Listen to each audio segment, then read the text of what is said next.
He is the talk of the MMA world this morning. He is coming off a massive win over Michael Chiesa last night, just 12 hours ago in Oklahoma City. It has been much discussed. It has been somewhat controversial in its aftermath, but there is no denying the fact that Kevin Lee stole the show, and it was without a doubt his best performance to date on the biggest stage yet for the Motown phenom. And there he is, sipping some coffee, tea? What do you got there, Kevin? Some coffee. I give up a lot for this show. I ain't got to sleep last night. I went to sleep at 7. I got up at 10 when you text me. For real? You went to sleep at 7? What were you doing on a Sunday night in Oklahoma City?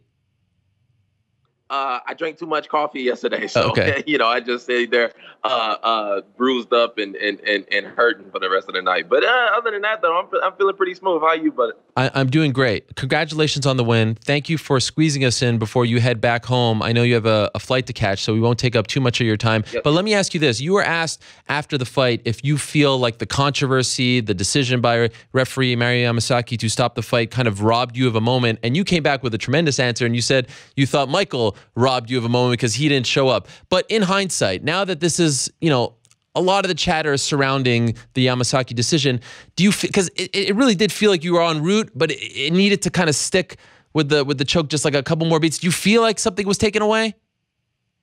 Yeah, I don't really see what the controversy is. If you watch the video, it's pretty clear. The ref tells you to intelligently defend yourself.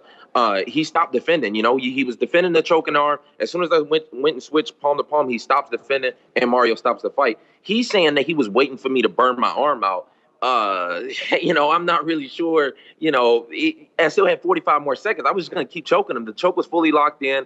The body triangle was fully locked in. He never addressed the body triangle. It was just bad defense on his part. So, he was there for 2 minutes taking a lot of punches anyway.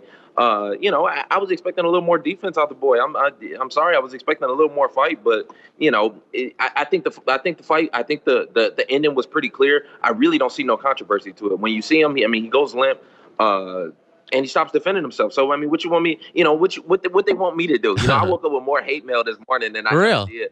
And if I would have stayed on the choke as Mario's telling me to stop, then it would have been even more. So folks are going to hate regardless, but I'm still making the same amount of money, right? Yeah, well, I don't understand the hate towards you. You did nothing wrong. You're doing exactly what you're told to do, which is stop when the referee tells you to stop. Did you guys say anything to each other afterwards? I saw there was a little bit of chatter. What was said? Yeah. I tried to be a good sport about it. You know what I mean? I came up to him, I'm like, congrats, good fight, blah, blah. He was still upset. I honestly don't think that he knew that he went out. But when you watch the video, it's pretty clear. He goes out. And then you got guys like Tony Ferguson and stuff. They're saying that, the body triangle's on the wrong side and I'm choking with the wrong arm. If you look at my last 3 finishes by rear naked choke, they're all the same choke. Top side, right arm, palm to palm on the back. And, it's not even a squeeze. I can break down the jiu-jitsu for folks because apparently MMA fans are stupid. They're looking at Justine Kish that got out. But, she had a totally different choke.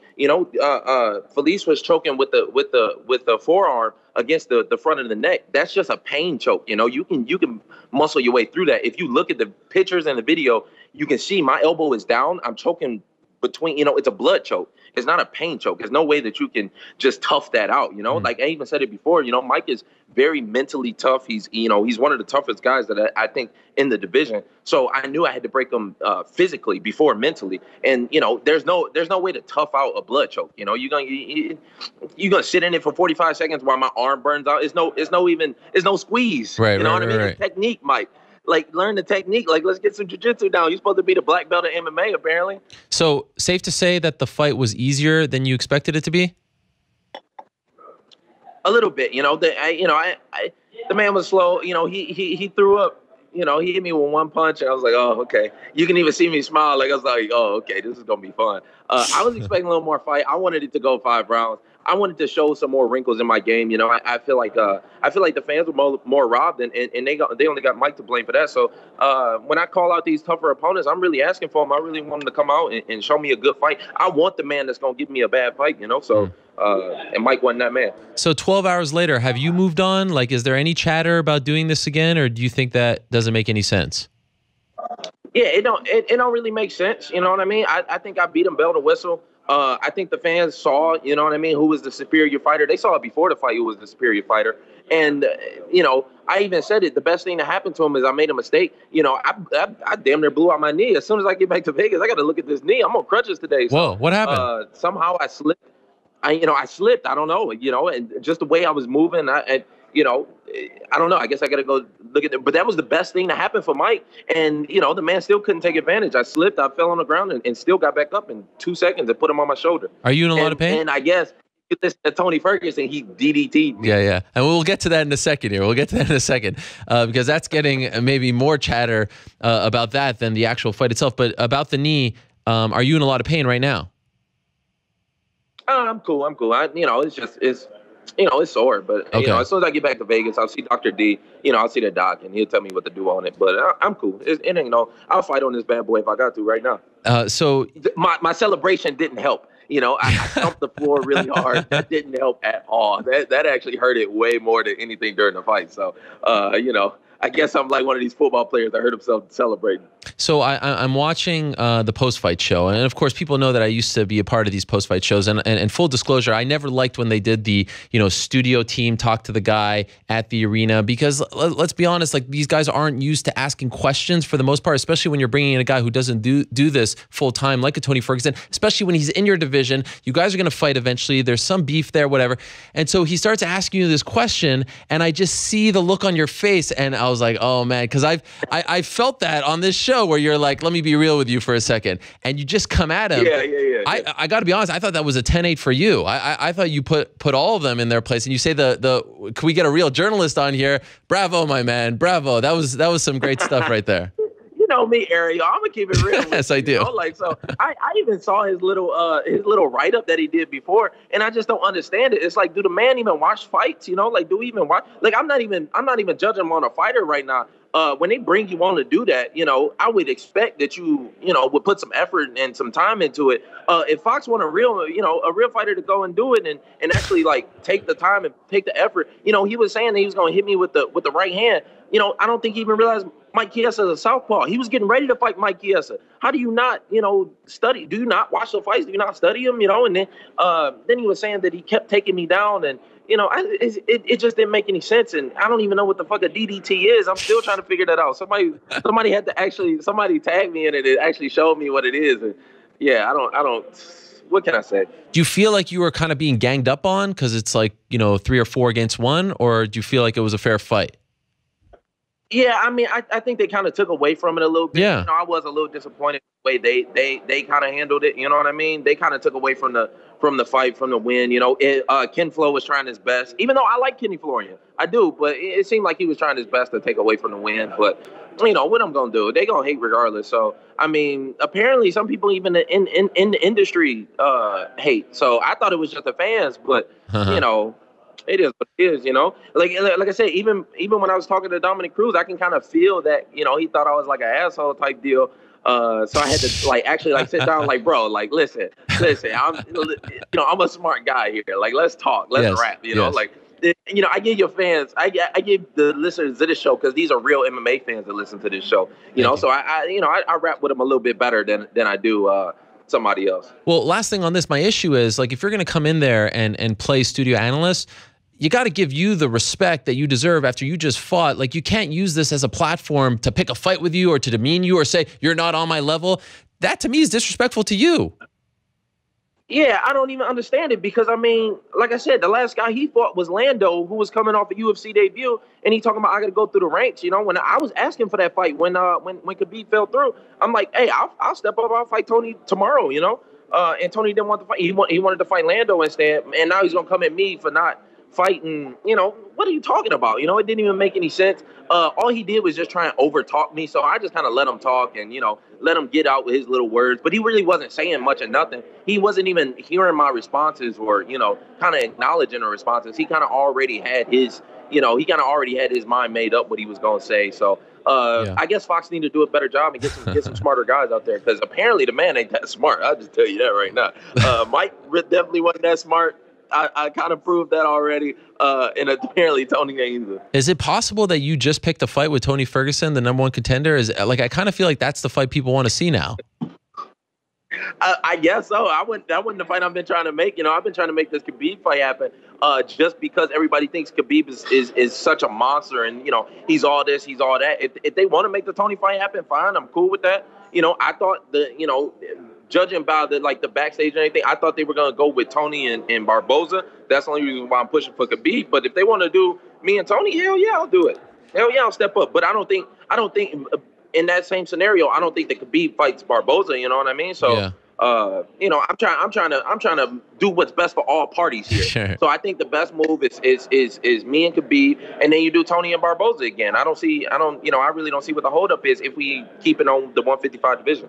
And so is it fair to also say that you're not going to fight before December at this point? I mean, let's just assume your knee is okay, and we hope it is. You want to fight on that Detroit card, so why squeeze something in beforehand? Or are you open to squeezing in something? Yeah. I mean, I'm one of the most active guys in this division too. You know, I've got a lot of fights, and you know that'll be 3 this year too. So you know, yeah, I think December sounds about right. I got to go back. I got to look at this knee. I'm gonna take the summer off. I'm going straight back to Vegas right now. You know, like you said, it's Sunday night in OKC, so I ain't even get to. I ain't Did you even meet get up to with throw Russ? down a little bit. You know, I got shocked a little bit. Did you meet up with Russ? No. He apparently he's off in Europe right now. He hit me up I hit him up a couple of days ago asking him, where the hot spots was. But he's off in Europe right now. So, eventually we'll meet up, but it's Sunday night in OKC, so it ain't really much you can do. Does it feel though like your stock has gone up? Do you feel like people are kind of viewing you and talking to you and talking about you differently? Your first UFC main event, a very dominant performance against one of the best. Does it feel like on this Monday morning something has changed in your career? Yeah, I mean, I think I'll feel a little bit more when I get back to Vegas, but yeah, a little bit, So, and it's time to push some moves and make something happen, What do you say? Adidas been sending me shoes, so we need to. I need to put some stuff on paper. You know what I mean? So it's time to make some moves happen, and that's what I'm gonna do for the rest of the summer anyway. Is kind of get the stuff that I've been putting off because I've been fighting so frequently. I went back to back to back to back. So I'm gonna try and get some stuff done outside of the fight game. The cheddar makes it better. Always, baby. What about your brother? Any update on him? Yeah. I mean, he just fought last week in TKO. No, the other brother that you were hoping that would get out in time for the fight. Oh, no update. They said last time I heard it was 2 weeks more. So hopefully it's out like July. I think that's July 12th was his release date now. Okay. So that's what I'm hoping. As soon as he gets out, we'll have some fun, me and him together. So as soon as they get back, I'll talk to my parents. I'll kind of see. My parents didn't even come out to OKC because they thought that he was going to be out. But what are you going to do? Do you think he watched it? Do you think he was able to? Nah, he ain't watch. Sure. Somebody told him. I'm sure. I mean, a lot of the guards and stuff know me and know he's my brother. You know what I mean? So I'm pretty sure somebody told him, but I didn't get to watch it. By the way, how many fights you got left on that contract? I think only one more. So I don't know. I gotta go back. Shelby, we gotta make some deals happen. I mean, I think we pulled in some good numbers. They had a lot of we were going up against Bellator's pay-per-view, and I think we might have took some shine from them. I mean, I don't have much stake in the company. I don't really care that much, but I mean that's got to be worth something, right? You had the Bellator, a huge Bellator pay-per-view.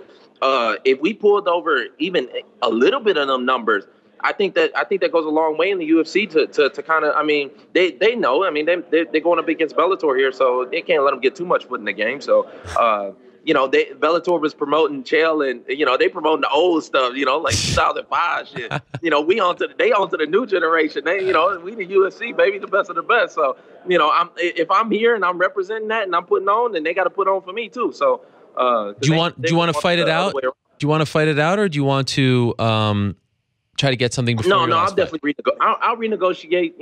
Every time I do these renegotiations, the UFC gives me what I ask for. Okay. So I'm gonna renegotiate. I'm gonna ask for what I'm gonna ask for, They're gonna tell me what they're gonna give me, and then we're gonna meet somewhere in the middle. If it's a nice number, then I'll do it. If not, then we'll see. Well, I'm very happy for you, man. This budding friendship that we've developed over the last few months has been one of my stories of 2017. It has been great to get to know you better and have you 2 weeks in a row. How about this? You got to love this. This is big time. Look at that. Look at that. How can I complain, Eric? Yes. How can I complain? Am I showing you the love now? Do you feel the love? My flight.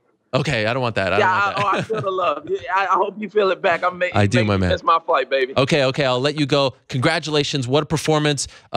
Before the fight, during the fight, and after the fight, my man. You stole the show in Oklahoma City. Very happy for you. Hope the knee is okay. Please keep us posted on that. And looking forward very much to seeing you in Detroit. What a scene that's going to be. That's going to be a lot of fun in December. Thank you, Kevin. Oh, listen. If you thought the build-up for this fight was good, wait till we go down to Detroit, boy. I got so much in store you don't even know. I can't wait. Safe travels. We'll talk to you soon, Kevin. Thank you.